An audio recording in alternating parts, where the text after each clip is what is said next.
नमस्कार, grand news में आपका स्वागत है। मैं हूं शाहीन। ग्रैंड न्यूज की खबरों से पहले आइए नजर डालते हैं आज की हेडलाइंस पर। विधानसभा चुनाव के पहले कांग्रेस का संभागीय सम्मेलन संपन्न। सम्मेलन में छत्तीसगढ़ प्रभारी कुमारी शैलजा और मुख्यमंत्री भूपेश बघेल मुख्य रूप से रहे उपस्थित। सुपेला थाना क्षेत्र अंतर्गत कृष्णानगर में पत्नी ने की पति की हत्या। आरोपी पत्नी को सुपेला पुलिस ने किया गिरफ्तार। बरसात के पूर्व नगर निगम ने शुरू किए नाले की सफाई का कार्य। जल जमाव की स्थिति बनने से रोकने निगम का यह प्रयास सराहनीय। फरार चिट फंड कंपनी का डायरेक्टर बिलासपुर से गिरफ्तार। सुपेला थाना पुलिस की कार्रवाई। ग्रैंड न्यूज में अब खबरें विस्तार से। आगामी विधानसभा चुनाव के ठीक पहले कांग्रेस पार्टी के द्वारा गुरुवार को संभागीय सम्मेलन का आयोजन किया गया, जिसमें सीएम भूपेश बघेल, छत्तीसगढ़ प्रभारी कुमारी शैलजा के साथ कांग्रेस के दिग्गज नेता मौजूद रहे। भिलाई में गुरुवार को कांग्रेस का संभागीय सम्मेलन आयोजित किया गया, जिसमें छत्तीसगढ़ प्रभारी कुमारी शैलजा, सीएम भूपेश बघेल, गृह मंत्री ताम्रध्वज साहू, विधायक अरुण वोरा सहित कांग्रेस के सभी दिग्गज नेता एक ही मंच पर एकत्रित हो गए। दरअसल विधानसभा चुनाव के पहले संभागीय सम्मेलन करने का मुख्य उद्देश्य कार्यकर्ताओं में चुनाव संबंधी जानकारियां पहुंचाना, साथ ही कार्यकर्ताओं में आगामी विधानसभा चुनाव को लेकर जोश भरना रहा। सम्मेलन के माध्यम से आगामी दिनों में होने वाले विधानसभा चुनाव के मद्देनजर प्रत्येक कांग्रेसियों को उनकी जिम्मेदारियां सौंपी गई और ये भी बताया गया कि किस तरीके से प्रत्येक व्यक्ति के पास तक पहुंचकर कांग्रेस सरकार की योजनाओं की जानकारियां देना है और प्रदेश सरकार की समस्त लाभकारी योजनाओं का कितना लाभ आम जनता को मिल रहा है। संभागीय सम्मेलन में मौजूद भारी संख्या में कांग्रेसियों ने छत्तीसगढ़ में पुनः कांग्रेस सरकार बनाने तैयारियां शुरू कर दी है। कार्यक्रम के अंत में मीडिया से मुखातिब हुए छत्तीसगढ़ प्रभारी कुमारी शैलजा व मुख्यमंत्री भूपेश बघेल ने बताया कि आगामी दिनों में ज्यादा से ज्यादा सीटें लगाकर चुनाव जीतने की तैयारी व चुनाव का शंखनाद कांग्रेस पार्टी के द्वारा कर दिया गया है।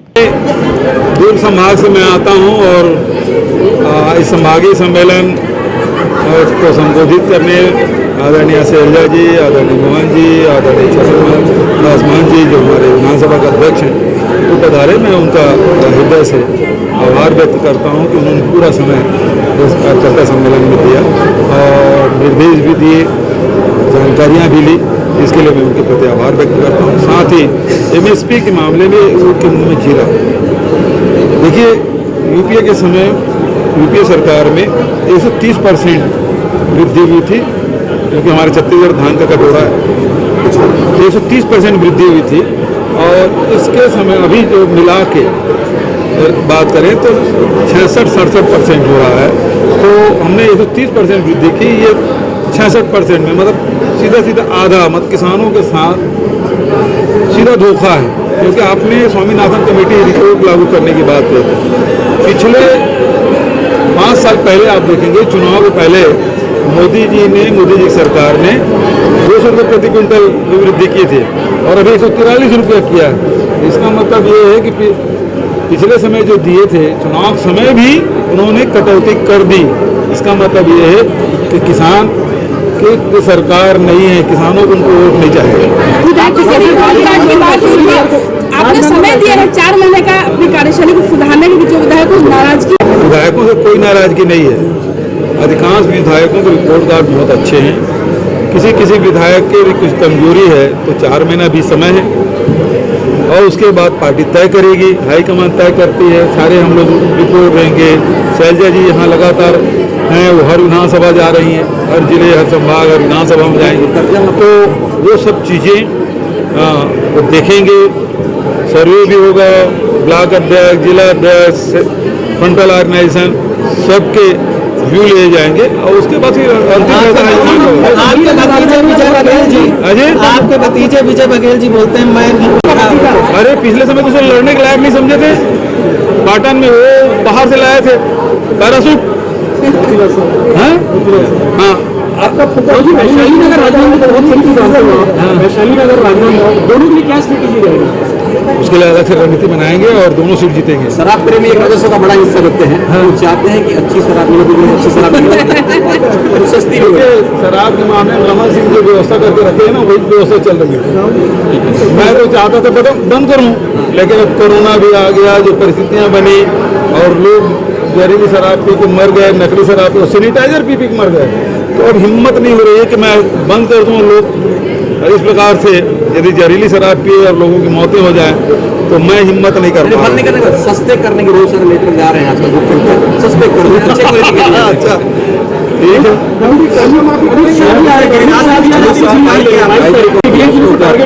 अच्छी बात है। अमित शाह जी आए, पिछले समय पैसा गलत से देते, हम लोग 68 सीट जीते आए। अब आ रहे हैं, कितना गलत से देते हैं तो हम लोग फिर उसको रिसीव करेंगे। और जो जमीन पर कार्य करते हैं, पिछली बार भी उन्होंने इतनी मेहनत की, हमारी सरकार बनी।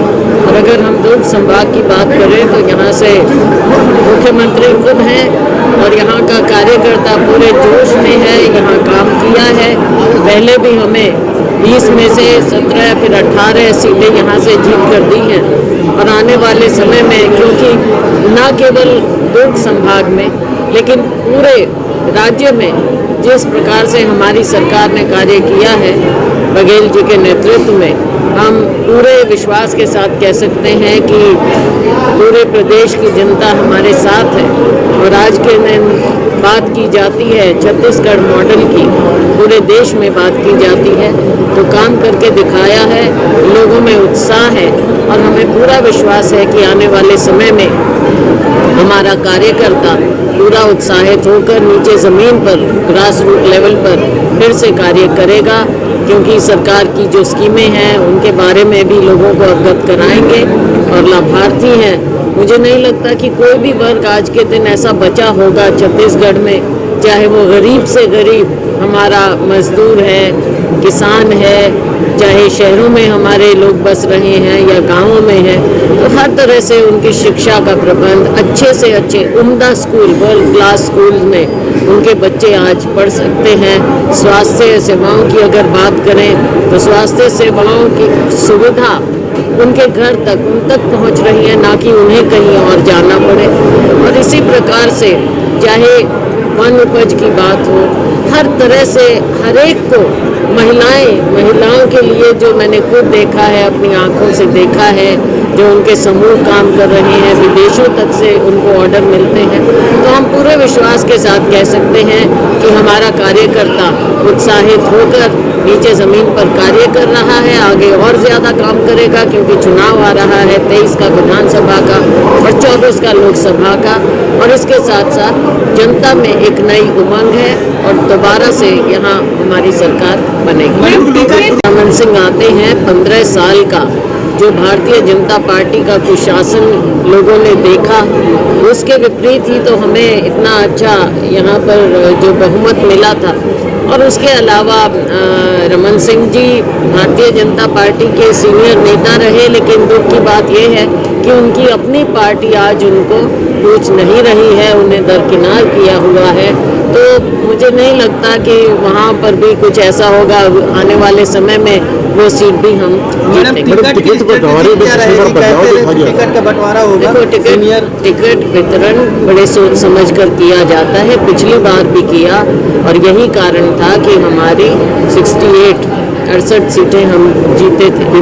और इस बार फिर सभी लोग मिलकर बैठकर पूरे सर्वे भी किए जाते हैं, सबका एक एक एमएलए का आंकलन किया जाता है, उसके कार्य का, ज़मीन पर क्या काम हो रहा है। और हमारा प्रयास होगा कि हम विनेबिलिटी को देखें और कांग्रेस के प्रति निष्ठा को देखें और उन्हीं को हम टिकट दें। बिल्कुल, हमें पूरा विश्वास है कि पिछली बार 17 आई थी, एक बाद में आई, तो 17 आई थी, तो हमें विश्वास है क्योंकि उस समय के देखो मुख्यमंत्री थे यहाँ पर, तो जैसा भी आप समझ लीजिए थोड़ा सा उनका प्रभाव था, लेकिन अब मुझे नहीं लगता कि उनका कोई विशेष प्रभाव जनता में या अपनी पार्टी में बचा है। तो 20 में से 20 हम जीतने की देखा जाएगा क्या? ये जब हम साथ में बैठेंगे 60 तो कभी नहीं होता। अमित शाह जी लेकिन हम सब हाँ, अमित शाह जी बिल्कुल आ रहे हैं, बार बार यहाँ पर आ रहे हैं और फिर से लोगों को बरगलाने के लिए आ रहे हैं, जुमलेबाजी करने के लिए आ रहे हैं। नॉर्थ ईस्ट में जिस तरह से आग लगी है, पहले उसको बुझा लें और पूरे देश में देखें। यहाँ पर हमने संभाला हुआ है, आपने देखा कि यहाँ जिस तरह से नक्सलवाद पहले था, उस पर कितना ज़्यादा काबू पाया गया है हमने, क्योंकि विकास करके दिखाया हमारी सरकार ने। मुख्यमंत्री जी यहाँ पर हैं, बघेल जी पूरा काम करके दिखाया है। आज बस्तर वो बस्तर नहीं रहा, या छत्तीसगढ़ वो छत्तीसगढ़ नहीं रहा, बहुत आगे हम पहुंच गए हैं और हमने आगे ले जाना है। इनका काम केवल धर्म की बात पर बरगलाना, तो कौन से धर्म की ये बात करते हैं? हम भाईचारे के धर्म की बात करते हैं, हम उस राम की बात करते हैं जो सबको साथ लेकर गरीब से गरीब की इंसान की बात सुनता था। हम इनके सिंहासन वालों की बात नहीं करते हैं। तो इसलिए यहाँ पर यहाँ के लोग इनको अच्छी तरह से पहचान गए हैं, जान गए हैं, और ये कितनी बार आए इनको पूरा, हम तो लोकतंत्र में विश्वास रखते हैं, आए कितनी बार नहीं आए। टीएस बाबा को कैसे मैनेज करेगी? वो अभी भी मैनेज किस बात का? मैनेज करने का क्या मतलब होता है? हमारे नेता हैं, सीनियर नेता हैं, हमारे साथी हैं, उनका पहले भी योगदान रहा, आने वाले समय में भी योगदान होगा। हमारा परिवार है, हमारे सब नेता मिलजुल कर काम करते हैं, और जो भी हम फैसले लेते हैं सब मिलजुल कर लेते हैं।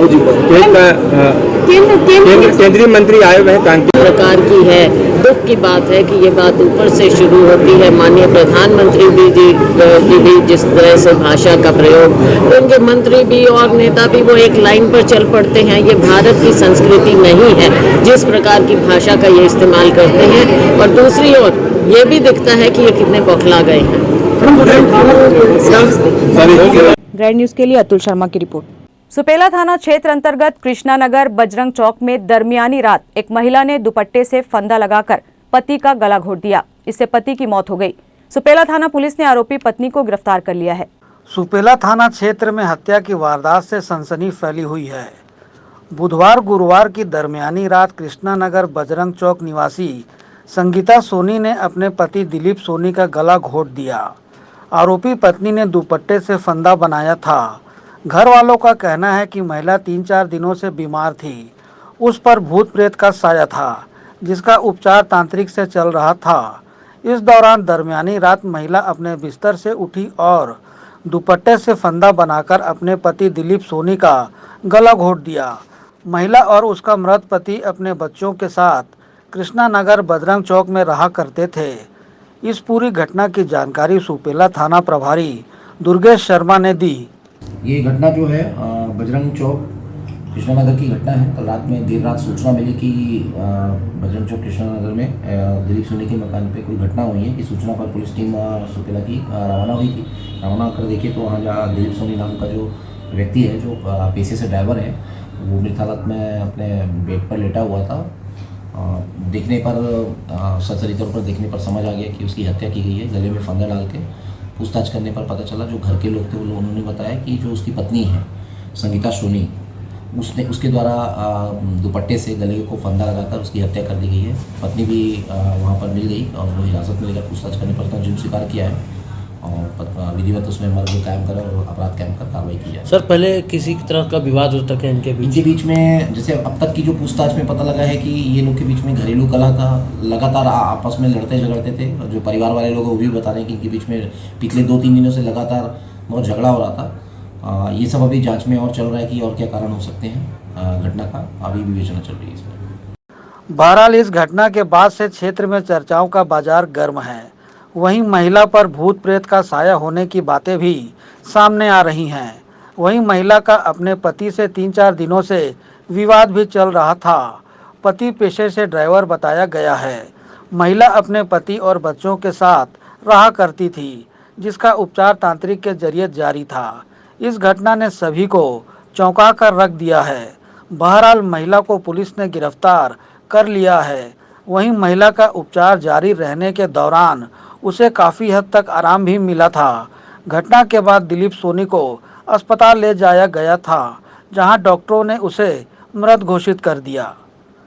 ग्रैंड न्यूज़ के लिए भिलाई से संजय दुबे। बरसात पूर्व शहर से गुजरते छोटे बड़े नालों की साफ सफाई कार्य को युद्ध स्तर पर शुरू किया गया है। सफाई कार्य की मॉनिटरिंग लगातार निगम अधिकारियों द्वारा की जा रही है।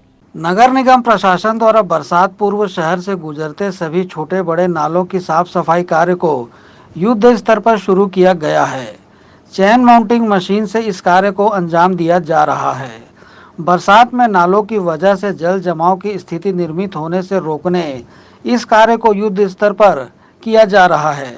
कुछ स्थानों पर गैंग के माध्यम से सफाई कार्य को शुरू किया गया है। निगम प्रशासन द्वारा प्रत्येक वर्ष बरसात पूर्व इस तरह से नालों की सफाई कार्य को शुरू कराया जाता है। बावजूद इसके बरसात में जल जमाव की स्थिति जगह जगह देखने को मिलती है। इससे निचली बस्तियों में लगातार पानी भरता है। इस स्थिति को बनने से रोकने इस वर्ष निगम प्रशासन द्वारा योजनाबद्ध रूप से नालों की सफाई कार्य को अंजाम दिया जा रहा है। इसकी जानकारी नगर निगम के जनसंपर्क अधिकारी पी.सी. सारवा ने दी। बारिश पूर्व नाला का सफाई जो है युद्ध स्तर पर किया जा रहा है और ये आगामी जो मानसून है उससे पूर्व जो है जितने भी नाला हैं जो बड़े नाला हैं उनकी सफाई जेसीबी के माध्यम से चेन माउंटेन के माध्यम से वृहद स्तर पर की जा रही है ताकि मानसून में जल भराव की समस्या जो होती है उसके लिए जल भराव का समस्या ना हो और छोटे नालियाँ हैं उनकी मैन पावर से सफाई की जा रही है। इसके अलावा जो बड़े बड़े नाले हैं उनके जो कचरे हैं उनको निकाल करके उनको सफाई हो रहा है। गौरतलब है कि नालों की सफाई के साथ साथ नालियों की साफ सफाई कार्य को भी शुरू किया गया है। इस वर्ष निगम प्रशासन किसी भी तरह का रिस्क लेने को तैयार नहीं है। नालों का पानी घरों और सड़कों तक पहुंचने से रोकने युद्ध स्तर पर नालों की सफाई कार्य को शुरू किया गया है। ग्रैंड न्यूज के लिए भिलाई से संजय दुबे। ज्यादा ब्याज का झांसा देकर करोड़ों की ठगी करने वाले 2 चिटफंड कंपनियों के डायरेक्टरों को पुलिस ने बिलासपुर से गिरफ्तार किया है। दरअसल अर्थ तत्व क्रेडिट सोसाइटी एवं संस्कार धानी इंफ्रा हाउसिंग लिमिटेड के डायरेक्टर इदरीस अहमद लंबे अरसे से फरार चल रहे थे। आरोपियों के विरुद्ध थाना सुपेला, थाना नेवई व अन्य थानों में भी चिटफंड के कई प्रकरण दर्ज हैं। आरोपी के खिलाफ धारा 120B, 420, 409, 34 सहित चिटफंड अधिनियम के तहत कार्रवाई की गई है। पूरे मामले पर एडिशनल एसपी संजय ध्रुव ने बताया कि 2 बड़े चिटफंड कंपनी के डायरेक्टर को गिरफ्तार करने में दुर्ग पुलिस को सफलता मिली है। अर्थ तत्व क्रेडिट सोसाइटी के डायरेक्टर इदरीस अहमद द्वारा आम लोगों को लुभावने ऑफर देकर जमा रकम का अल्प अवधि में ज्यादा ब्याज दिलाने का भरोसा दिलाकर रकम जमा कराया गया था। समयावधि पूर्ण होने पर ग्राहकों द्वारा अपनी रकम आहरण करने कंपनी में जाने पर कंपनी के डायरेक्टर द्वारा रकम वापस न कर अमानत में खयानत करने पर प्रार्थिया समृद्धि जैन की रिपोर्ट पर थाना सुपेला में धारा 409 के तहत अपराध दर्ज कर विवेचना में लिया गया था। अर्थ तत्व क्रेडिट सोसाइटी एवं संस्कार धानी इंफ्रा हाउसिंग लिमिटेड का डायरेक्टर इदरीस अहमद रिपोर्ट दर्ज होने की जानकारी होते ही अपना निवास छोड़कर फरार हो गया था। लगातार पता तलाश किया जा रहा था किंतु आरोपी का कोई पता नहीं चल रहा था। इसी दौरान जानकारी मिली कि आरोपी बिलासपुर में रह रहा है। जानकारी मिलते ही सादी वर्दी में पुलिस तैनात की गई। आरोपी पर सतत निगाह रखे हुए थे। जब पूर्ण जानकारी हुई कि ये आरोपी इदरीस अहमद ही है तब सुपेला पुलिस द्वारा तत्काल टीम गठित कर बिलासपुर रवाना किया गया। आरोपी को घेराबंदी कर बिलासपुर में बड़ी मशक्कत के बाद पकड़ा गया। माननीय मुख्यमंत्री जी के निर्देश पर लगातार चिटफंड कंपनियों के खिलाफ कार्रवाई जारी है जिसमें डायरेक्टरों की गिरफ्तारी की जा रही है और अधिक से अधिक जो पीड़ित पक्ष हैं उनको पैसा दिलाने का प्रयास दुर्ग पुलिस द्वारा शासन के निर्देशानुसार की जा रही है। इसी तारतम्य में सुपेला के अपराध क्रमांक 9/22 में 2 कंपनियों का डायरेक्टर है इदरीस अहमद जिसको बिलासपुर से गिरफ्तार किया गया है और अभी रिमांड पर भेजा जा रहा है। कितने की ठगी किया था? इसमें लगभग 400 से 500 लोगों की ठगी की गई थी और इससे अधिक भी हो सकता है। चूँकि अभी प्राथमिक जो जानकारी हो 400-500 लोगों के साथ ठगी हुई है। दोनों कंपनी में करोड़ों रुपए का ठगी इसके द्वारा किया गया था। ग्रैंड न्यूज के लिए अतुल शर्मा की रिपोर्ट। मुख्यमंत्री भूपेश बघेल की घोषणा के अनुरूप राज्य में खरीद विपणन वर्ष 2022-23 में समर्थन मूल्य पर पंजीकृत किसानों से धान खरीदी का कार्य इस बार 1 नवंबर 2022 से प्रारंभ हुआ जो कि 31 जनवरी 2023 तक किया गया। राज्य शासन द्वारा किसानों से समर्थन मूल्य पर धान खरीदी किए जाने के लिए गत वर्ष पंजीकृत किसानों को कैरी फॉरवर्ड एवं डाटा अद्यतन कर नवीन किसानों का पंजीयन कर धान की खरीदी संपादित की गई। किसान पंजीयन का कार्य कृषि विभाग के एकीकृत किसान पोर्टल के माध्यम से दिनांक 31 अक्टूबर 2022 तक पूरा किया गया। राज्य शासन द्वारा प्रदेश में कुल 24,05,288 किसानों का पंजीयन कैरी फॉरवर्ड किया गया और 95,000 नवीन किसान पंजीकृत हुए थे। राज्य शासन द्वारा धान खरीदी नीति एवं कस्टम मिलिंग की नीति 21 अक्टूबर 2022 को जारी कर दी गई थी, जिसके अनुसार कलेक्टर द्वारा जिलों में धान खरीदी एवं निराकरण का कार्य पूर्ण किया गया। हम लोगों ने पिछले बार से और लगातार अभी बढ़ते क्रम में धान की खरीदी किया है। छत्तीसगढ़ सरकार ने लगभग 107 लाख मीट्रिक टन धान की खरीदी किया। वहीं दुर्ग जिले में जिला सहकारी बैंक के द्वारा लगभग 16,48,000 मीट्रिक टन धान की खरीदी हुई है और सभी किसानों को समय पर भुगतान हो गया, उनका तौलाई हो गया, भुगतान हो गया। साथ ही साथ हमारे मिलरों द्वारा जो धान का उठाव पूर्ण रूप से किया गया है और कहीं कोई दिक्कत नहीं आई। अब हम फिर से अगले वर्ष की तैयारी में किसानों को समय पर बीज उपलब्ध करा रहे हैं, समय पर खाद और नगद राशि जो उनको आवश्यकता होती खेती करने के लिए उसको हम सहकारी बैंक माध्यम से उपलब्ध करा रहे हैं। किसान न्याय योजना के तहत सभी किसानों को प्रति एकड़ 9,000 रुपये प्रोत्साहन राशि दी जाती है, जो छत्तीसगढ़ सरकार के द्वारा उसकी पहली किस्त अब ये राजू जी के पुण्यतिथि के अवसर पर माननीय मुख्यमंत्री जी के द्वारा जारी की गई है और किसानों के खाते में भी उनका पैसा आना शुरू हो गया है। जिला सहकारी केंद्रीय बैंक दुर्ग की सीईओ अपेक्षा व्यास ने बताया कि खरीफ वर्ष 2022-23 में दुर्ग जिला सहकारी केंद्रीय बैंक के अंतर्गत 311 समितियों के 366 धान उपार्जन केंद्रों के माध्यम से पंजीकृत 3,98,000 किसानों में से 3,88,000 किसानों ने 16,63,000 मीट्रिक टन धान बेचने के लिए पहुंचे, जिसके लिए लगभग 3,400 करोड़ की राशि का भुगतान किया गया। पिछले वर्ष जहां 4,63,610 हेक्टेयर भूमि पंजीकृत की गई थी, तो इस बार भी पंजीकृत रकबे में उछाल आया और 4,48,187 हेक्टेयर भूमि का पंजीयन किसानों ने कराया। इस बार भी धान खरीदी में 4,72,00,000 बारदाना का उपयोग किया गया था। समितियों में सुविधाओं का विस्तार करते हुए चेकलिस्ट अनुसार आर्द्रता मापी यंत्र, ड्रेनेज, तारपोलिन, पीने का पानी की व्यवस्था, पोस्टर एवं बैनर प्रदर्शन आदि के कार्य को भी बेहतर किया गया था। विगत 4 वर्षों से जो हमको जो धान बेच रहे हैं उसमें राजीव न्याय योजना से भी हमको पर एकड़ 9,000 रुपये जो मिल रहा है, उससे हम लोगों की आर्थिक स्थिति में बहुत सुधार हुआ है और किसानों को फ़ायदा हो रहा है। और सब किसान, मेरे अतिरिक्त भी सभी किसान सोसाइटी में अब धान बेचने के लिए उन्मुख हो रहे हैं, मतलब आ रहे हैं और धान बेच के बहुत खुशी हो रही है कि हम सुचारू रूप से अपना खर्चा उस समय पे धान समय पे राजीव न्याय योजना का जो पैसा मिल रहा है उससे हमारी खेती करने में सुविधा हो रही है। और समय पे हम जब धान काट के लाते हैं तो समय पे टोकन भी मिल रहा है और समय पे हम बेच के शाम तक घर वापस भी चले जाते हैं और इसमें हमको बहुत फ़ायदा हो रहा है। और सबसे बड़ी बात, सरकार इस साल 20 क्विंटल खरीदने की जो घोषणा की है उससे हम किसानों में और दोगुना उत्साह है और दोगुने उत्साह से खेती करेंगे और हमारे उत्पादन भी बढ़ेगा। हम इसके लिए राज्य सरकार माननीय श्री मुख्यमंत्री माननीय श्री भूपेश बघेल जी को बहुत बहुत धन्यवाद देते हैं। हम उनके आभारी हैं जो हम किसानों के लिए इतने अच्छे प्रोग्राम ला के और सुविधा दे के हमको आगे बढ़ाने का प्रयास जो कर रहे हैं और हम लोगों का आय दुगुनी करने में बहुत सहायता मिल रहा है सरकार। और धान का उठाव इस साल तो बहुत अच्छा हुआ, जो डायरेक्ट मिलर को जो डीओ काट के उठाने के लिए जो बोले हैं, जिससे 48 घंटा 72 घंटे के अंदर जो बिकी हुई जो धान है वो सोसाइटियों में न रह के तुरंत मिलिंग के लिए चली जाती है, जिससे हमको और सुविधा हो रही है।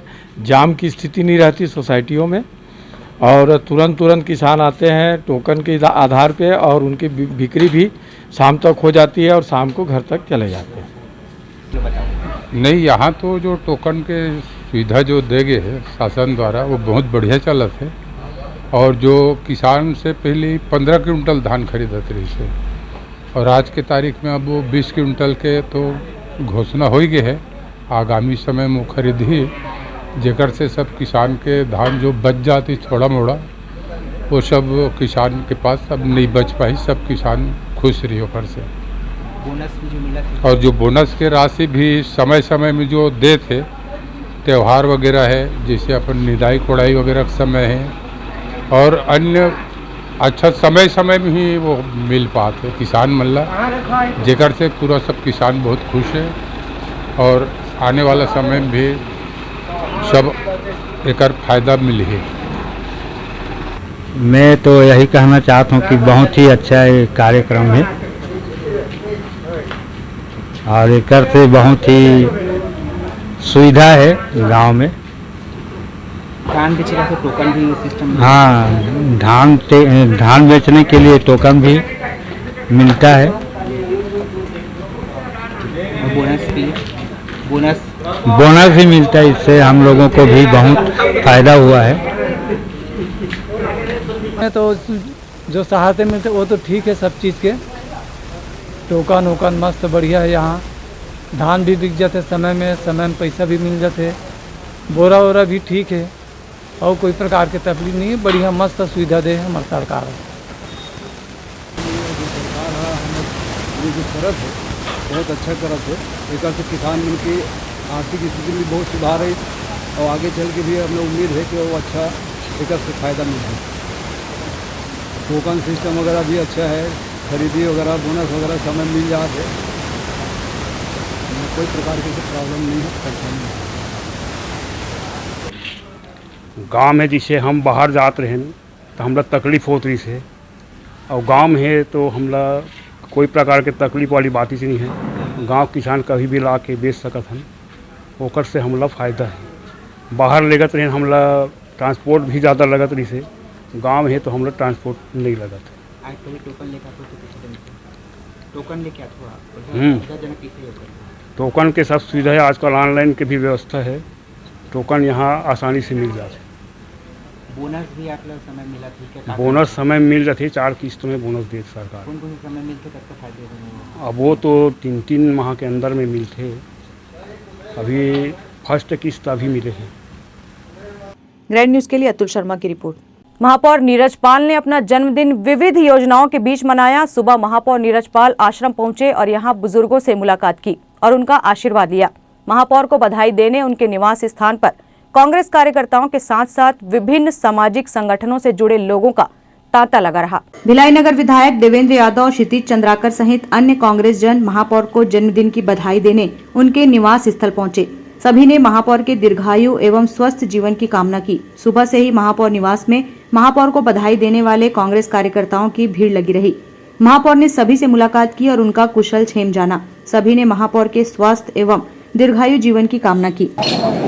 आज भिलाई के प्रथम नागरिक आदरणीय नीरज पाल जी का जन्मदिन है। पूरे शहर में बड़ा है, और जिस तरीके से हमारे माननीय महापौर जी नीरज पाल जी लगातार जनसेवा में लगे रहते हैं, लोगों के काम करते रहते हैं, उससे वो उत्साह जनता में भी दिखता है। उनके जन्मदिन के दिन जिस तरीके से हज़ारों लोग आज यहाँ उपस्थित हुए, हम सब लोगों के लिए स्नेह की बात है। मैं आपके माध्यम से भी उनको खूब सारी जन्मदिन की शुभकामनाएं और बधाई देता हूँ। ईश्वर का आशीष उनके ऊपर बना रहे। आज भिलाई के प्रथम और भिलाई के महापौर नीरज पाल जी, भाई नीरज पाल जी, इनका जो है जन्मदिन है। मैं ईश्वर से कामना करता हूँ कि भगवान उनको इसी तरह खिलाते रहे और उनके जिंदगी की सारी कामनाएं पूर्ण हो। मैं ईश्वर से। ग्रैंड न्यूज के लिए अतुल शर्मा की रिपोर्ट। वक्त है एक ब्रेक का, आप देखते रहिए grand news.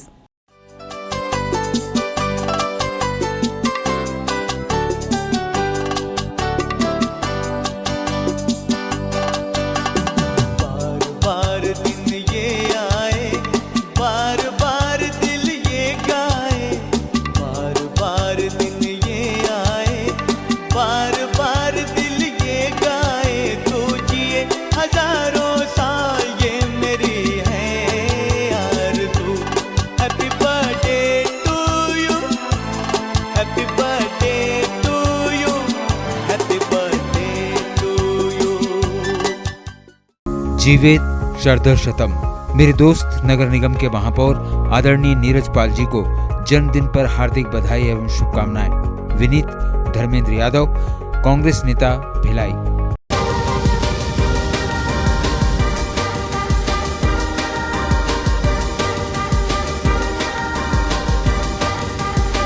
In today's busy life, you cannot afford to take time out for everything to be perfect for your marriage, and you cannot compromise on quality of service for your guests.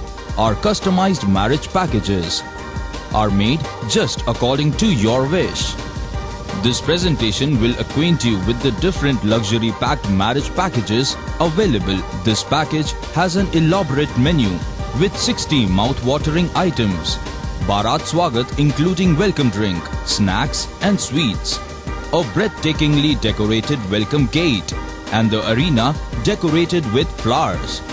To give you the best colors in view, we organize special light effects for all areas. We take care of decorating the groom's car to its best attire, and exclusive DJ beats for extreme fun, and valet parking to make your guests feel like an emperor. Our exclusive add-ons give you unlimited freedom to customize your ceremony to its best.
चली चली चली सरकार, देखो देखो जनता के द्वार, विकास करेला है, जन जन का मेला है, काम बनते पल भर में अब कौन अकेला है, जांच है कार्यवाही है, करता जो बोला है, अपनों से अपनों की बात है, आइए यह भेंट मुलाकात है, आइए यह भेंट मुलाकात है, आइए यह भेंट मुलाकात है, आइए। संपर्क समीक्षा समाधान, तत्काल कार्यवाही, तत्काल निदान। मिलिए अपने विधायक देवेंद्र यादव से अपने वार्ड, अपने मोहल्ले में। अधिक जानकारी के लिए ऑफिस ऑफ देवेंद्र यादव के फेसबुक और इंस्टाग्राम पेज को फॉलो करें और जुड़ें भिलाई की भलाई के इस अभियान से। आइए यह भेंट मुलाकात है।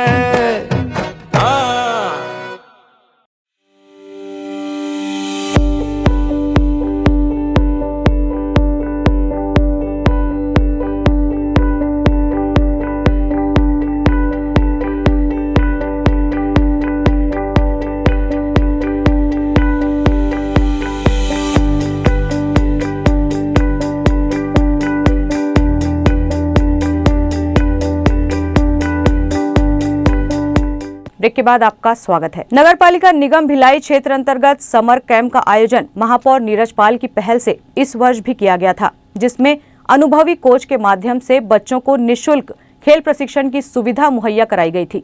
बच्चों ने अलग अलग खेल के मुताबिक विभिन्न खेलों में अपना पंजीयन कराकर खेल सीखने के लिए भाग लिया था। खेल के साथ साथ विधाओं में खिलाड़ियों ने खेल की बारीकियों को अनुभवी एवं प्रशिक्षित कोच के माध्यम से सीखा। Cricket, football, badminton, tennis, kho kho, table tennis, boxing, athletics, kabaddi, शतरंज, volleyball, handball, basketball, judo, karate, kick boxing, wrestling, body building, power lifting, arm wrestling, रस्साकशी, शूटिंग, मिक्स मार्शल आर्ट, शतरंज जैसे खेल को सीखने का अवसर समर कैंप के माध्यम से खिलाड़ियों को मिला। समर कैंप को लेकर नगर निगम के जनसंपर्क अधिकारी पीसी सारवा ने जानकारी दी। नगर पालिका निगम भिलाई क्षेत्र अंतर्गत माननीय महापौर जी के पहल से समर कैंप का आयोजन किया गया था और इस समर कैंप में 10 तारीख से इसकी शुरुआत हुई थी। 10 मई से लेकर के पंजीयन प्रक्रिया 15 मई तक हुआ। 15 मई के बाद से लगातार प्रशिक्षण कार्यक्रम खिलाड़ियों को दिया गया।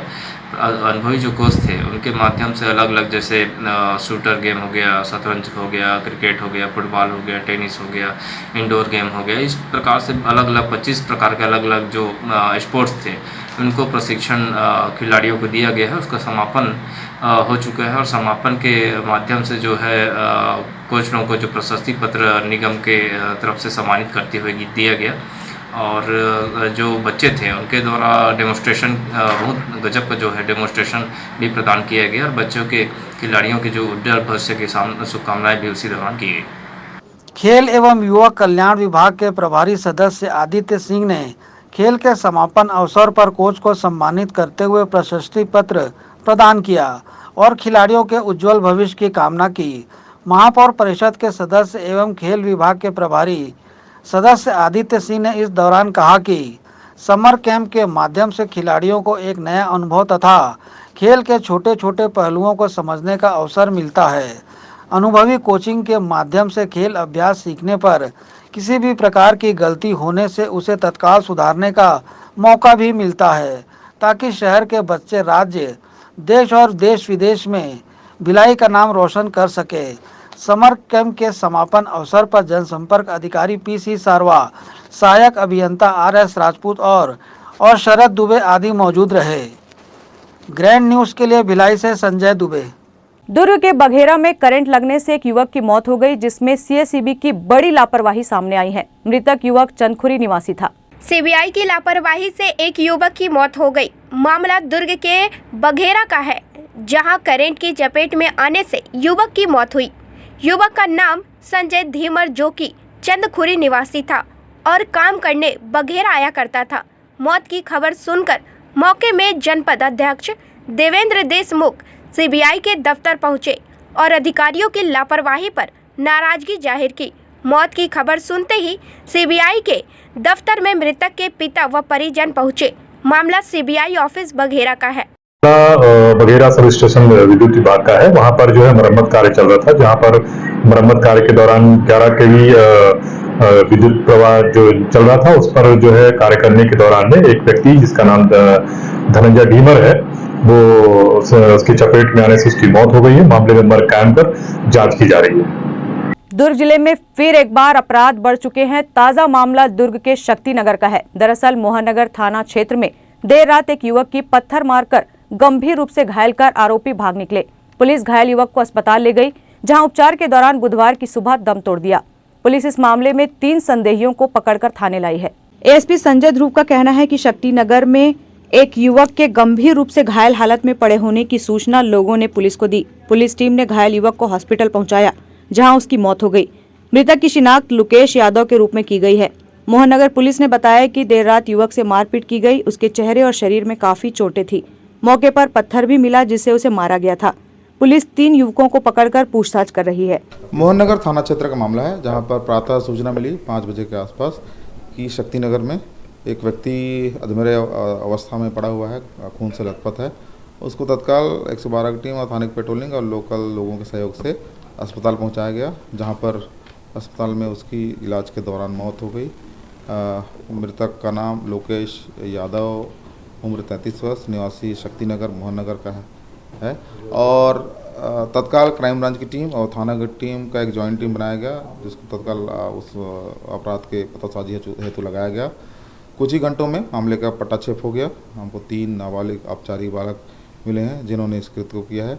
इसमें क्राइम ब्रांच की टीम, ACCU की टीम, थाने की टीम का महत्वपूर्ण योगदान है। और मामले को 3-4 घंटे में निपटाने और गिरफ्तारी को लेकर पुलिस अधीक्षक महोदय के द्वारा 10,000 रुपये का टीम को नगद राशि से उपकृत भी किया गया। हत्या का कारण आपसी विवाद है। ये आपस में दोस्त ही थे और साथ में घूमते फिरते थे। 2-3 दिन पहले लड़के जो मृतक है उसने इन औपचारिकों को झापड़ वगैरह मारा था, जिस पर से ये रोष में थे और तब से दोनों पक्ष के बीच में विवाद था। कल रात को भी इसको ढूंढते हुए पहुंचे, जहां मिला तीनों ने मिलकर इसको मार दिया। ग्रैंड न्यूज के लिए अतुल शर्मा की रिपोर्ट।